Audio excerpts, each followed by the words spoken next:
Сегодня официальные лица США ожидают получить тело пловца Фрэн Крипен, который погиб во время соревнований в Объединенных Арабских Эмиратах. Представьте, как вы ощущаете жар солнца, обжигающий вашу кожу, когда вы ныряете в сверкающую воду. Ваши мышцы легко рассекают волны, скользя по океану. Вы чувствуете, как вода сопротивляется вам, знакомое покрывало соли, ветра и волн. Но затем, с каждым грибком, палящее солнце высасывает из вас силы, а теплая, как ванна, вода не дает никакого облегчения. Ваши мышцы начинают сдавать, но вы продолжаете двигаться вперед, отказываясь сдаваться. Мгла сгущается, и вы едва различаете буйки, указывающие путь. Вы просите воды, чтобы утолить пересохшее горло, но в ответ слышите лишь тишину. Это реальная история профессионального пловца Франа Крипена. Солнце палило высоко в небе над мерцающими синими водами Фуджейры, Восточного Эмирата Объединенных Арабских Эмиратов. Было 23 октября 2010 года. И элитные пловцы на открытой воде со всего мира собрались, чтобы принять участие в последней гонке серии Кубка мира FINA по марафонскому плаванию на 10 километров. Среди них был 26-летний американец Фрэн Крипен, восходящая звезда, который всего неделю назад выиграл предыдущий этап этого турнира. Когда Фрэн нырнул в море с температурой 30 градусов по Цельсию, тем утром он не мог знать, что это будут последние грибки в его жизни. С самого момента, как он оказался в воде, что-то было не так. Изнуряющая жара в воздухе в сочетании с водой, похожей на горячую ванну, создавали невыносимые условия для плавания. Но Фрэн был известен своей психологической стойкостью и продолжал двигаться вперед. Он не собирался позволить какой-то жаре остановить его на пути к мечте об олимпийской славе. У меня есть отличная возможность, и я собираюсь воспользоваться этим моментом. Примерно через 2 часа после начала заплыва тело Фрэна начало сдавать. Он сказал своему тренеру, что испытывает жажду и с трудом видит буйки из-за запотевших очков. Тренер посоветовал ему остановиться, если потребуется. Но Фрэн не был из тех, кто сдается. Он продолжал бороться, даже когда его грибки становились все более тяжелыми. Тем временем другой американский пловец, Алекс Мейер, заметил, что Фрэн больше не впереди него, как ожидалось. Он внимательно осмотрел дистанцию, но не увидел и следа своего друга. Алекса охватило тревожное чувство, когда остальные пловцы один за другим пересекали финишную черту, а Фрэн так и не появился. Встревоженный, Алекс вернулся в воду, чтобы найти своего пропавшего товарища по команде. К поискам вскоре присоединились и другие пловцы, прочесывая теперь зловеще пустое море. После 30 мучительных минут спасатель-водолаз наконец заметил безжизненное тело Фрэн всего в 100 ярдах от берега, дрейфующее под самой последней поворотной буей. Его быстро вытащили из воды и доставили в ближайшую больницу, но было уже слишком поздно. Произошло немыслимое. Выдающийся спортсмен в отличной физической форме погиб во время соревнований по плаванию. Его яркая жизнь оборвалась всего в 26 лет. Вопрос, который волновал всех: что случилось с Фрэн Крипеном? Как мог элитный спортсмен, находящийся на пике своей формы, погибнуть в воде? «Мы изучим все возможные причины, чтобы понять, как это могло произойти», — сказала его сестра Мэдди в интервью. «На соревнованиях по плаванию не должно быть утоплений», — добавила она. Он был на пике своей формы. Фрэн Крипен будто был рожден для плавания в воде, которая в итоге забрала его жизнь. Росший в пригородах Филадельфии, Фрэн всегда тянулся к воде. Он начал соревноваться в плавании в 6 лет, следуя по стопам своих 3 старших сестер.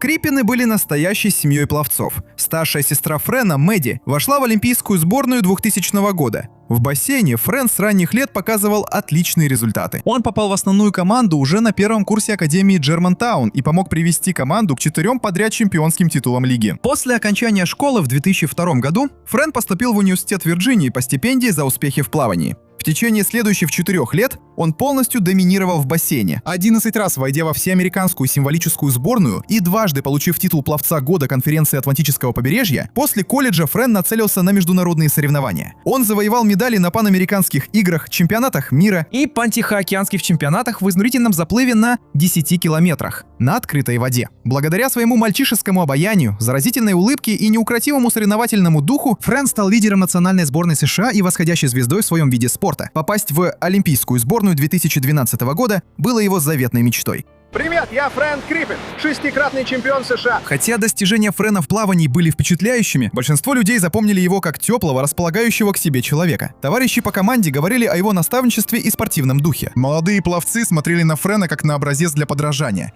Их привлекали его харизма и поддержка. Тренеры ценили ту страсть, которую он приносил на тренировку каждый день, всегда стремясь быть лучшим. Во многих отношениях Фрэнк Крипин воплощал в себе все самое лучшее в спорте. Он дорожил связями, которые возникали благодаря упорным тренировкам и стремлению к общим целям. Единственное, что Фрэн любил больше, чем находиться в воде самому, это делиться своей страстью с другими. После того, как он совсем немного не попал в олимпийскую сборную 2008 года, Фрэн вернулся домой и начал тренировать команду своей школы, даже продолжая тренироваться для возвращения в спорт. Помогать наставлять новое поколение пловцов приносило ему огромное удовольствие. Однако, Фрэн также осознавал опасности этого спорта после многих лет участия в изнурительных соревнованиях на открытой воде по всему миру. В письмах организаторам соревнований он подчеркивал необходимость наличия достаточного количества персонала, отвечающего за безопасность на трассе. Он знал не понаслышке, как быстро даже опытные пловцы могут потеряться или незаметно уйти под воду. Фрэн выступал за всех спортсменов, которые заслуживали безопасной среды под надлежащим наблюдением, когда они испытывают себя на пределе физических возможностей. Так что же случилось с Фрэном Крипином? Он был молод, силен, опытен и был готов попасть в олимпийскую сборную по плаванию на открытой воде. Когда новость о смерти Фрэна потрясла пловцов всего мира, вокруг причины его смерти сразу же разгорелись споры. Одна из версий заключалась в том, что Крипин выпил слишком много жидкости, что нарушило его электролитный баланс и привело к смертельному нарушению баланса натрия. Но эксперты с этим не согласились, учитывая, что спортсмены привыкли употреблять жидкости во время тренировок и соревнований. Другие предполагали, что Крипин ощущал, что не может позволить себе сойти с дистанции, несмотря на плохое самочувствие, опасаясь, что это может поставить под угрозу его олимпийские надежды. Хотя это и указывало на проблемы в культуре плавания, и это также было оспорено, поскольку по всем данным Фрэн чувствовал себя хорошо в начале заплыва. По мере появления новых подробностей, сообщения о погодных условиях указывали на серьезную вину персонала соревнований. Изнуряющая жара в тот день, когда температура воздуха приближалась к 100 градусам по Фаренгейту, а температура воды превышала 86 градусов, создавала экстремальную нагрузку на спортсменов. Хотя Крипин сказал своему тренеру, что ему трудно видеть и он испытывает все большую жажду, он продолжал плыть. Опасно высокой была не только температура воды и воздуха, но и нехватка персонала на трассе задержала обнаружение бедственного положения Крипина. Спортсмены сами несли ответственность за контроль за своим состоянием и состоянием соперников. Кристин Дженнингс, еще одна американская пловчиха, участвовавшая в соревновании, также столкнулась с осложнениями и была недовольна условиями в тот день. Дженнингс несколько раз вырвала прямо в воде. У нее закружилась голова, и ей пришлось отклониться от курса, опасаясь потерять сознание. Она подала сигнал о помощи, но никто из организаторов не пришел ей на помощь. Ей пришлось бороться, чтобы закончить гонку. Это была катастрофа, рассказала Дженнингс газете «Вашингтон-Пост». «Я несколько минут лежу на спине и думаю, почему никто не проверяет, все ли со мной в порядке. Расследования, проведенные Федерацией плавания США и ФИНА, указали на недостаточные меры предосторожности со стороны организаторов соревнований как на способствующие факторы. Основанная в 1908 году, Международная федерация плавания – это международная управляющая организация для соревнований по плаванию. В то время у ФИНА не было верхнего предела температуры воды для соревнований на открытой воде. Ни температура воздуха, ни комбинированные показатели воздуха и воды не учитывались перед началом заплывов. Температура воды держалась почти на 6 градусов выше рекомендованного ФИНА предела, в то время как температура воздуха приближалась к 100 градусам по Фаренгейту. Тем не менее, вместо того, чтобы проявить осторожность, организаторы все равно начали гонку, не имея ни температурных протоколов, ни необходимых специалистов для наблюдения за спортсменами в опасных ситуациях. Во время этой же гонки, в которой погиб Фрэнк Крипин, еще 3 пловцов были госпитализированы. Президент ФИНА доктор Хулио Маглионе заявил, что это была первая смерть на любом мероприятии ФИНА. В отчете, опубликованном ФИНА после смерти Крипина, было предложено обновить правила безопасности для плавания на открытой воде. В отчете было сделано заключение, что Крипин мог умереть из-за сердечной аномалии или неконтролируемой астмы, вызванной физической нагрузкой в неблагоприятных условиях гонки. Но некоторые считали, что это снимает вину с опасных условий и отсутствия мер безопасности в тот день. Испытал бы Фран проблемы с сердцем или легкими в воде, если бы не плыл в ужасных условиях? Где была команда безопасности, которая не заметила его исчезновения, пока его тело не обнаружили только через 2 часа после гонки?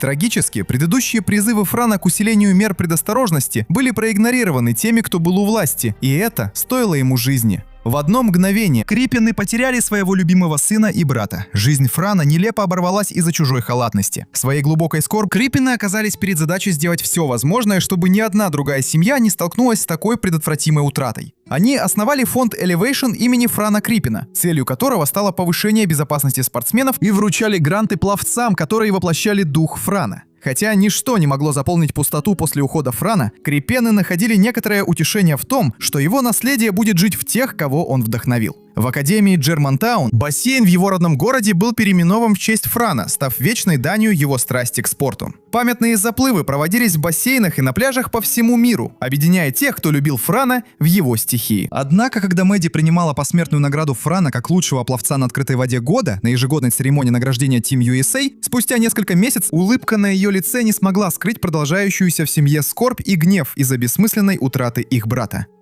Оставалось еще многое сделать. За десятилетия, прошедшие со смерти Франа, были сделаны значительные шаги для повышения безопасности как на элитных, так и на любительских соревнованиях по плаванию на открытой воде. Были введены обязательные ограничения по температуре воды, а также требования по наличию персонала по обеспечению безопасности на дистанции. Мужество Франа открыто выступать против опасных условий подтолкнуло к этим важным реформам. Его собственные слова и ценности теперь лучше защищают спортсменов, идущих по его стопам. Даже несмотря на то, что отсутствие Франа на бортике бассейна до сих пор ощущается очень остро, ведь Фран Крипен был не просто талантливым пловцом, стремившимся к олимпийским мечтам. Он был самоотверженным товарищем по команде, вдохновляющим лидером и преданным тренером, человеком с настоящим характером и честью. Спустя десятилетия пловцы по всему миру до сих пор пускают цветы по тихой воде в честь Франа, каждого 23 октября. В годовщину дня, когда спорт потерял одну из своих ярчайших звезд. Цветы спокойно дрейфуют по поверхности, являясь торжественным данью памяти, прежде чем начать тонуть. Под волнами лепестки кружатся все глубже в синюю бездну, оставляя на поверхности лишь рябь. И миру остается только гадать, каких высот могла бы достичь душа, как у Франа Крипена, если бы ему только дали шанс.